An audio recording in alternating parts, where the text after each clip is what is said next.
અને અહીંયા અમારી જોડે થઈ ગયું એક જોરદાર કાંડ. અહીંયા અમારે થઈ ગયું સિમ કાર્ડ પથ્થરની અંદર જતું રહ્યું. તમે જોઈ શકો છો અમે બહુ જ કોશિશ કરી બહાર કાઢવાની, પણ નીકળતું જ નથી. તમે જોઈ શકો છો આ લોકો તોડ કરે છે. તો એ હજુ તમે જોઈ શકો છો અમારા એક સિમ કાર્ડને લઈને અહીંયા અમે કેટલી પબ્લિક ભેગી થઈ ગઈ છે એક સિમ કાર્ડના લીધે. તમે જોઈ શકો છો.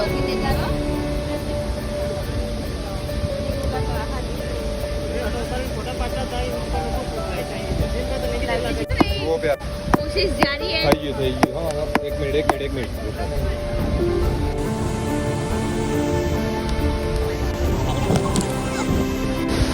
સિમ કાર્ડ તમે કાઢી નાખી ખાલી એક સિમ કાર્ડ ના લીધે અહીંયા જબરદસ્ત માહોલ ગરમ થઈ ગયો છે.